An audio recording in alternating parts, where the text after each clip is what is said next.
बालिंगा ते दाजीपूर या रस्त्याचं काम रचना कन्स्ट्रक्शन कंपनीकडून सुरू आहे। या रस्त्यासाठी लागणारी खडी आणि क्रशरसाठी राधानगरी तालुक्यातील कोते इथल्या खणीमध्ये खडकांचे स्फोट केले जातात।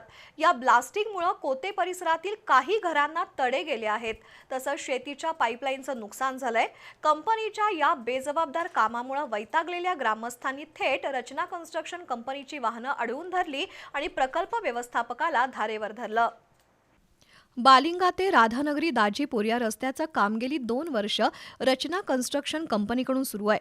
पिचिंग आणि कॉन्क्रिटीकरण करण्यासाठी लागणारा कच्चा माल म्हणजे दगडी खडी किंवा क्रशर सँड तयार करण्यासाठी राधानगरी तालुक्यातील कोते परिसरात क्रशर प्लांट उभारलाय। या प्लांटच्या आसपास गोतेवाडी, मानेवाडी, खामकरवाडी अशा वाड्या वस्त्यांचा समावेश होतो। खडी आणि क्रशरसाठी प्लांट शेजारी असणारा डोंगर खोदला जातोय। त्यासाठी 30 ते 50 फूट बोर मारून स्फोट घडवले जातात। अशा प्रकारच्या तीव्र ब्लास्टिंगमुळे कोते परिसरातील अनेक घरांना तडे गेले आहेत। शिवाय ब्लास्टिंगमुळे 3 किलोमीटर अंतरापर्यंतची जमीन हादरत आहे। त्यामुळे संतप्त झालेल्या ग्रामस्थांनी आज रचना कन्स्ट्रक्शन कंपनीची वाहनं अडवली आणि प्रकल्प व्यवस्थापकांना जाब विचारला। या तीव्र क्षमतेच्या स्फोटांमुळे घरं कमकुवत होत असून प्रसंगी कुणाचा जीवही जाऊ शकतो असं सुनावलं। जे आता काम सुरू केलेलं आहे त्याच्यामुळे अतोनात नुकसान या गावचं आणि गावच्या परिसराचं झालेलं आहे।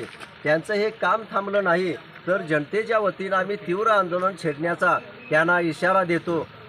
या प्लांटच्या शेजारीच शासकीय आश्रमशाळा असून इथल्या विद्यार्थ्यांना तर प्रचंड त्रास सहन करावा लागतोय।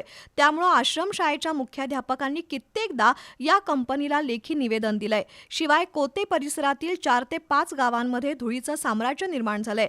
त्यातून श्वसनाचे विकार, खोकला आणि त्वचेच्या रोगांमध्ये वाढ झाली आहे। त्याचबरोबर शेत जमीन आणि शेतातील पिकांवर धुळीचे थर साचल्यानं शेतकरी हैराण झालेत। काही गावातील पेयजलच्या पाईपलाईन फुटल्या आहेत। अशा परिस्थितीत हे क्रशर बंद करावेत, अन्यथा तीव्र आंदोलन करण्याचा इशारा सरपंच शामराव मरळकर यांनी दिलाय।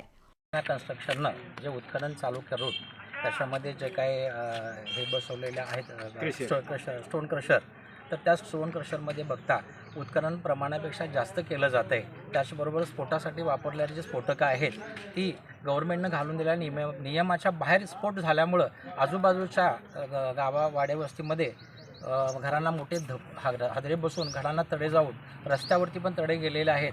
तसेच जे कुंपण नलिका शेतीच्या पाण्यासाठी काढल्या त्या कुंपण नलिका पूर्ण बंद झालेल्या आहेत। अशामुळं याच्यात रस्ता कन्स्ट्रक्शनला वारंवार तशी वॉर्निंग देऊनही त्यांनी त्या पद्धतीनं पण ते उत्खनन चालू ठेवलेले। अशाच पद्धतीनं जर उत्खनन त्यांनी चालू ठेवलं बेकायदेशीरित्या आणि इथल्या सर्व रहिवाशांना त्यांचा फार मोठा त्रास व्हायला लागला तर कारणास्तव आपल्याला हायकोर्टामध्ये IPL त्यांच्या विरोधात PIL दाखल करणं भाग पडेल। ग्रामस्थांनी प्रकल्प व्यवस्थापक वीरेंद्र बिर्ला यांना घेराव घालून प्रश्नांची सरबत्ती करत चांगलंच धारेवर धरलं। अखेर ज्या घरांना तडे गेले आहेत त्यांना नुकसान भरपाई दिली जाईल, तसंच पाईपलाईनची दुरुस्ती करू, ब्लास्टिंगची तीव्रता कमी केली जाईल असं त्यांनी सांगितलं। यावेळी रंगराव गुरव, जयवंत कोतेकर, प्रवीण पाटील, आबाजी कांबळे, लक्ष्मण गोते, राजेंद्र देसाई, मारुती गोते, रंगराव गोते, गणेश पाटील, सतीश पाटील, प्रकाश गोंधळी यांच्यासह ग्रामस्थ उपस्थित होते।